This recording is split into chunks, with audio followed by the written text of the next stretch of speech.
Year after year, US News ranks a variety of different diets and how they line up in regards to promoting health.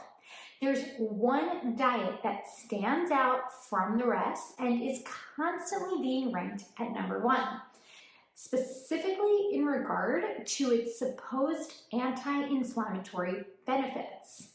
So today I want to chat about what it means to promote anti-inflammation and whether or not this is a priority that dancers should be considering.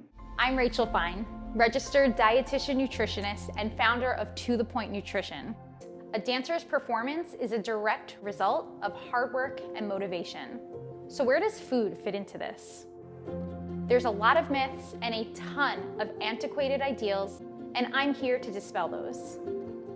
Hi, I'm Rachel Fine. I'm a registered dietitian nutritionist and specialist in all things related to food, nutrition, and wellness for dancers. I'm here to teach you not only how to utilize food as a tool to support your performance, but also to do so in a way that is most supportive and sustainable. Year after year, US News ranks a variety of different diets and how they line up in regards to promoting health. There's one diet that stands out from the rest, and that's the Mediterranean diet, specifically in regard to its supposed anti-inflammatory benefits. So today I want to chat about what it means to promote anti-inflammation and whether or not this is a priority that dancers should be considering. So when it comes to anti-inflammation, there's so much that needs to be uncovered, especially in regard to food and what we often read as being lifestyle choices. Now, anti-inflammatory diets tend to be pretty appetizing for dancers for a host of different reasons, but specifically because of speculation surrounding the associations between inflammation and prolonged intense activity or exercise, which of course is what most dancers partake in. Specifically, those associations showing a particular increase in chronic low-lying levels of inflammation. But let's back up a little bit. I want to break down what exactly inflammation means, what the different types of inflammation are, and where food and nutrition really fits into this story. So inflammation in general is a bodily response to trauma or stress. Now, I'm not talking about psychological stress, like from a stressful audition or the stress that you might experience in the time leading up to an audition. No, I'm talking about more physical related stress. So as an example, the stress of an injury, like a stress fracture. When it comes to the inflammatory process, we can really categorize this between two main types: acute inflammation and chronic inflammation. An acute inflammatory response, this is usually temporary and is often experienced following physical injury or infection, sickness, and even an adverse reaction such as to an allergy, whether it be an environmental allergy or a food allergy. Though oftentimes presenting with a lot of discomfort, the acute inflammatory response is actually quite helpful for our body, especially in regards to alleviating sickness, preventing the worsening of sickness or injury, and of course, throughout the healing process. But then there's another type of inflammation, and that's what we consider to be more chronic, low-grade inflammation. And unlike with acute inflammation, chronic inflammation is more prolonged. And this is where conversations surrounding lifestyle choices often come into play. The main reason for this is because chronic low-grade inflammation is often seen alongside the metabolic syndrome, a compilation of metabolic disturbances that are often seen alongside diseases like heart disease, diabetes, stroke, and other health problems. Chronic inflammation is also known to play a role in many autoimmune disorders, but here's the thing. We don't really know for sure if chronic inflammation is a symptom of these disease states or a risk factor for these disease states. And this is important when we start to think about how we're modulating lifestyle factors in order to promote the alleviation of chronic inflammation. So you can understand why both medical professionals and nutrition professionals like myself are, for lack of a better phrase, hungry to understand more about chronic inflammation and how we can help to alleviate it. Now, as I mentioned, in conversations surrounding inflammation, we often hear and talk about lifestyle choices. This could be anything from your diet, your exercise routine, smoking status, and other environmental factors that could impact your day in and day out choices, like work environment and so forth. Over the years, a number of studies have presented associations between these various lifestyle factors and chronic inflammation. Some notable associations include physical inactivity and the implications that that might have on worsening chronic inflammation, smoking and its potential impact on increasing chronic inflammation, and even psychological stress, such as I mentioned, work environment and the role that this might have on worsening chronic low-grade inflammation. And then, of course, there's the conversation of food. Now, here's the thing, and we've spoken about this many times before, wellness and diet culture is notorious for cherry-picking information from the research in order to peddle restrictive lifestyles.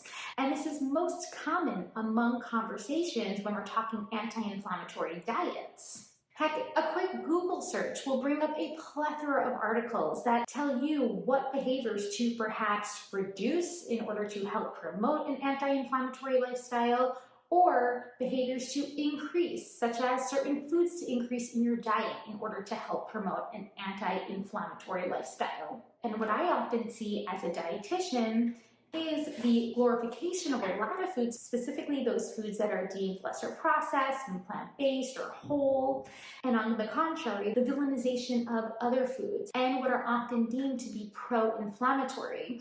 Examples like processed meats or deli meats, processed foods made with refined sugars, foods that contain trans fats, such as baked goods. But here's the thing. Are these foods really to blame for chronic low-grade inflammation? Because when we really dig into it, a lot of the articles that are presented on the internet and on social media definitely make it seem like our food choices have a direct role in our abilities to promote more anti-inflammatory behaviors. So to some, it can seem like reason enough to avoid many of these foods. But I want to share some additional evidence that's going to sway your opinion on this. Because while it's easy to fixate on these lifestyle choices, such as foods to avoid and perhaps exercises to increase, there's way more to consider if we really want to promote anti-inflammatory behaviors. First things first, I want you to know that weight cycling as a result of restrictive dieting is known in of itself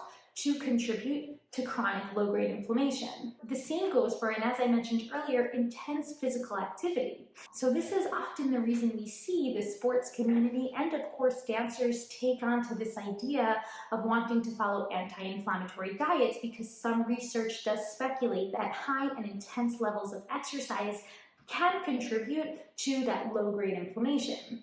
But I also want you to think about this in the context of over-exercising, a common problem that I often see among dancers, especially those who struggle with disordered eating or attempting to manipulate their body's weight, shape, or size by partaking in behaviors like over-exercising. And last is weight stigma, a topic I've spoken about before, and with the research showing us that those who experience stigma and oppression for being in a larger body are more prone to higher levels of stress. And that's not all. We also know that geographical and socioeconomic factors play a huge role in anyone's ability to obtain foods that are deemed fresher or lesser processed, and therefore play a role in anyone's ability to support those anti-inflammatory lifestyle choices. And this is why I personally feel that anti-inflammatory diets overgeneralize nutrition recommendations. They glorify some foods,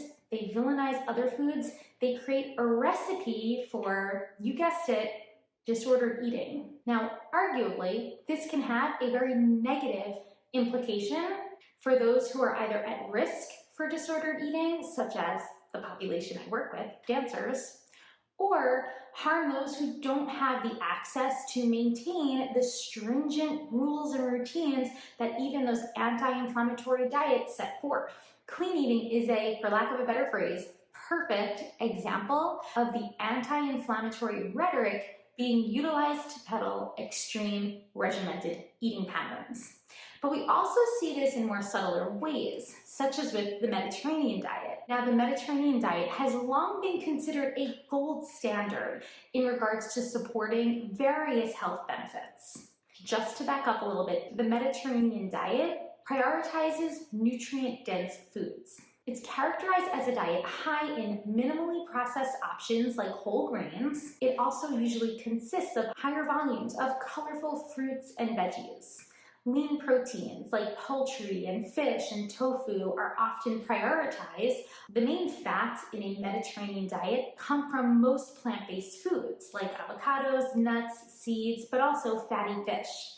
And although not technically deemed to be off limits, processed foods or foods that contain added sugars and trans fats, even foods rich in animal fats like butter and meats, are often discouraged. Interesting side note, much of the Mediterranean diet resembles clean eating, but for most, it's often seen as a less extreme form of clean eating. And some even believe it to be more sustainable than most other diets out there. And I tend to agree with this, but we do still want to take context into consideration, and I'm going to talk about that soon. There's no doubt that many aspects of the Mediterranean diet are supported by long-standing and substantial research. So as an example, the health benefits of incorporating more unsaturated fats in your diets, fibrous complex carbohydrates, colorful fruits and veggies. We know that these foods, alongside others, do offer our bodies incredible nourishing benefits. But interestingly, much of the science that does surround the Mediterranean diet still tends to be quite limited and flawed. So it's important to consider this, especially when we want to remember that it's important to not fixate on any one type of anti-inflammatory diet or food when it comes to wanting to help alleviate chronic inflammation. And for those who struggle with disordered eating or are at higher risk for disordered eating, anti-inflammatory diets like the Mediterranean diet can still spiral into pretty restrictive food rules. So it's incredibly important that even if you want to learn about how to incorporate nutrient density into your food choices, that you do it in a way that doesn't involve the polarization of various foods, glorifying some foods and villainizing others. So how can we dancers really implement lifestyle choices that will help to alleviate inflammation without it spiraling into disordered eating habits? Well, I would suggest utilizing tools like food flexibility and gentle nutrition, both of which I cover in depth in my program, The Healthy Dancer, and subsequent program, Nourish the Healthy Dancer. We utilize gentle nutrition as a way to consider the nutrient density of our food choices, but only after we've first healed our relationships with food so that we're not struggling with subsequent feelings of food guilt and mealtime anxiety. The bottom line, rather than attempting to abide by any specific anti-inflammatory diet, I highly encourage that you work alongside a registered dietitian nutritionist who is further certified in working with disordered eating and intuitive eating to better support more sustained and prolonged practices in regards to your meal times. We can absolutely utilize nutrient density within our food choices, but it shouldn't ever be the only part in our food choices. We want to take into account accessibility and preferences. We want to consider the pleasure factor of our food. And most importantly, we want to make decisions that feel supportive and not those that drive food guilt, which often is a result even when it comes to those more sustainable anti-inflammatory diets. To learn more, head over to the blog post where I dive deeper into both the research and the topic of how dancers can better consider the role of food and nutrition in their attempts to help alleviate chronic low-grade inflammation. I hope you found this video helpful, and if you did, please like it and hit the subscribe button so you can be first to know when I share new tips and new advice for dancers. Thank you.